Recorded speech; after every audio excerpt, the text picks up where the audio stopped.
Selamat pagi dan selamat saudara-saudara kekasih dalam Yesus. Sebagaimana pelajaran sekolah sahabat Sabtu minggu ini yang bertemakan memuridkan orang yang berkuasa, maka fokusnya kita bagi kepada tiga.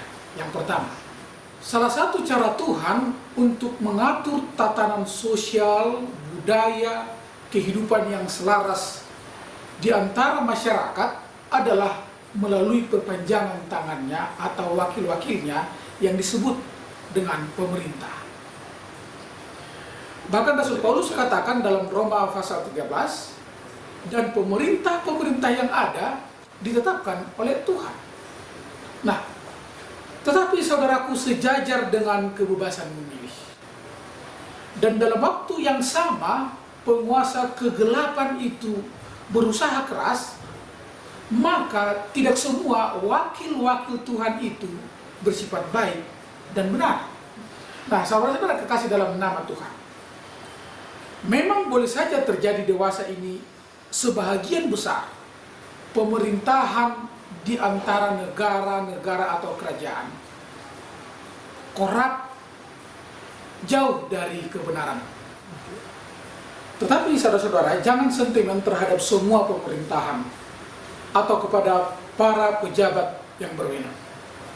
Ingatlah Yusuf yang menjadi alat Tuhan yang memuridkan Firaun sebagai orang kedua paling penting di tanah Mesir.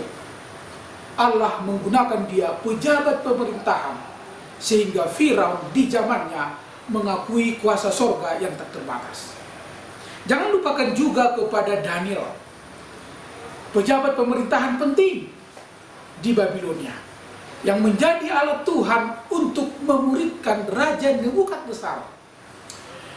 Nah, apa yang Yesus katakan dan hidupkan kepada para pejabat pemerintahan, sikapnya menjadi teladan kita. Dr. Lukas menuliskan dalam kitabnya pasal yang keempat ayat 2-5 sebagai berikut. Di situ ada seorang perwira yang mempunyai seorang hamba yang sangat dihargainya. Hamba itu sedang sakit keras dan bahkan hampir mati. Ketika perwira itu mendengar tentang Yesus, ia menyuruh beberapa orang tua-tua Yahudi agar datang kepada Yesus dan meminta Yesus datang menyembuhkan hambanya. Mereka katakan seperti ini kepada Yesus, "Ya Yesus, ia layak engkau tolong, sebab ia mengasihi bangsa kita, dan dialah yang menanggung pembangunan rumah ibadat kita." Jadi saudara lihat, apa yang Yesus lakukan? Dia sembuhkan. Ada pejabat pemerintah, pemerintahan yang baik dan benar, dan Tuhan gunakan kita juga sama seperti Yesus meneladaninya untuk memuridkan kebenaran kepada mereka. Tetapi saudaraku, sebaliknya, pada akhir-akhir pelayanannya di atas dunia ini, siapakah yang menyesah Yesus? Siapakah yang menangkap, mengadili, bahkan memalangkan juru selamat itu di puncak Golgota? Ya, kita tahu bersama, para penguasa, orang-orang berpengaruh. Lalu, apakah yang dilakukan Yesus? Yang Yesus lakukan, penurutannya yang tidak membantah itu menjadi pesan kepada kita, bahwa ketika penguasa lalim menekan, membatasi usaha pemuridan yang kita lakukan, bahkan mengancam iman kita, yang kita lakukan adalah dalam Matius 10 ayat 18-20. "Dan karena aku, kamu akan digiring ke muka penguasa-penguasa dan raja-raja sebagai suatu kesaksian bagi mereka. Janganlah kamu khawatir, karena bukan kamu yang berkata-kata, melainkan roh Bapamu, dia yang akan berkata-kata di dalam kamu." Dengan demikian saudaraku, bila mana kita akan berdiskusi di UKSS kita masing-masing, ada 3 pertanyaan penting.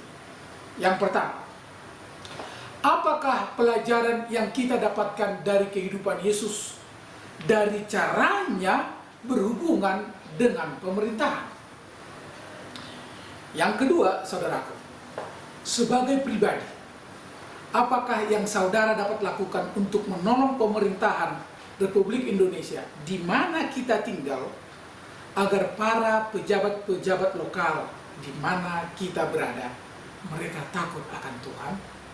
Yang ketiga, sebagai gereja, bagaimanakah kita umat Tuhan terlibat menyukseskan peran pemerintah untuk kemajuan dan pertumbuhan segala bidang, khususnya bidang keagamaan di tengah-tengah masyarakat. Tuhan memberkati kita dan selamat berdiskusi.